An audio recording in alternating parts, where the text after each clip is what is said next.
Kalau beta dan Bapak Ibu bilang bahwa beta dan Bapak Ibu adalah pengikut Tuhan, pengikut Kristus, yang benar-benar sudah dilahirkan baru, berarti pusat yang menjadi pusat hidup katong itu siapa? Yesus. Yang menjadi pusat hidup katong adalah Yesus. Dan kalau Yesus adalah menjadi pusat di dalam hidup beta dan Bapak Ibu, berarti kebenarannya merupakan gaya hidup bagi katong semua. Kebenaran Allah itu bukan sesuatu yang katong cuma belajar, yang harus katong cuma sekedar cuma tahu. Bukan sebatas itu Bapak Ibu. Tetapi kebenaran itu harus benar-benar katong hidupi dan katong lakukan dalam hidup beta dan Bapak Ibu. Katakan amin. Amin. Itu perlu Bapak Ibu.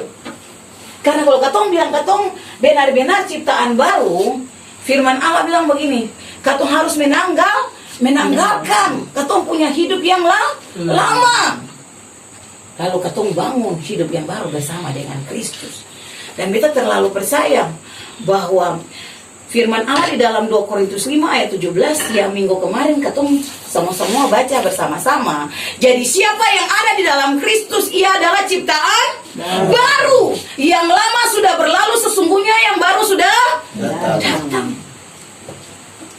Bahkan beta mau bilang begini, minggu kemarin itu terlalu tegas bagi beta dan Bapak Ibu, bahwa kalau beta dan Bapak Ibu menyatakan beta dan Bapak Ibu adalah ciptaan baru, berarti katong ada di dalam yang namanya pertobatan.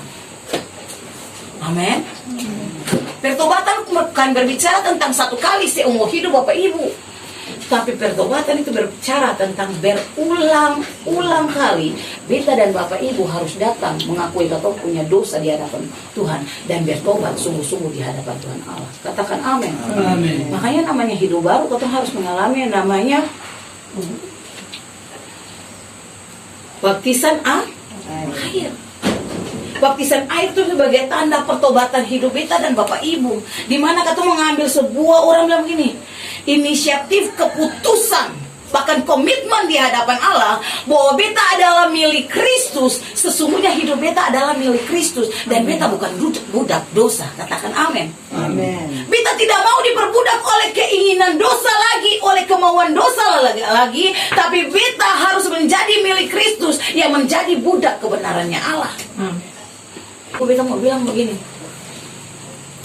kalau katong ada di dalam pertobatan ini, namanya berbicara tentang hidup baru ini, bukan berapa lama beta ikut Tuhan. Tidak Bapak Ibu. Bukan berapa lama beta sudah dapat yang namanya bahasa roh. Tidak. Bukan berapa lama beta sudah melayani Tuhan. Tidak Bapak Ibu. Tapi sudahkah beta dan Bapak Ibu hidup sudah berubah dan menghasilkan buah bagi kemuliaan nama Tuhan atau tidak? Sekali lagi, beta tekankan bagi katong semua di siang hari ini. Namanya katong menjadi manusia baru atau ciptaan baru, ini bukan cerita tentang berapa lama beta sudah masuk gereja pertobatan. Berapa lama beta sudah melayani sebagai seorang majelis, gembala sel dan yang lain-lain. Atau berapa lama beta berbahasa roh. Kadang juga tuh lihat kalau orang yang melayani belum tentu dia punya hidup manis sesuai dengan apa yang dia lakukan. Betul toh? Ya. Kadang orang berbahasa roh, sandal lama, sandal baru, tapi belum tentu dia punya hidup itu di rumah kata-katanya yang manis seperti yang dia lakukan dalam gereja. Benar ya? Tetapi yang beta mau tekankan begini, namanya manusia baru, benar-benar beta dan Bapak Ibu harus hidupnya berubah. Katakan amin. Harus tampil beda dong. Harus berbeda, tidak boleh sama dengan dunia ini. Kalau beta hidup dan Bapak Ibu sama, berarti katong hidup tidak ada yang namanya manusia baru, tapi tetap masih manusia lama. Meskipun dalam notabene, tanda kutip, katong ada di dalam gereja pertobatan. Di dalam gereja pertobatan tidak menjamin beta dan Bapak Ibu hidupnya bertobat. Amin. Tetapi beta mau pastikan beta dan Bapak Ibu, katong ada di folk ini, harus hidup katong harus berubah. Harus berbeda Bapak Ibu, supaya kehidupan yang berbeda, kehidupan yang berubah membuat orang semua, orang bilang begini, terpesona dengan kehidupan beta dan Bapak Ibu. Apa gunanya kalau ketong pindah gereja, tapi hidup saya berubah sama saja.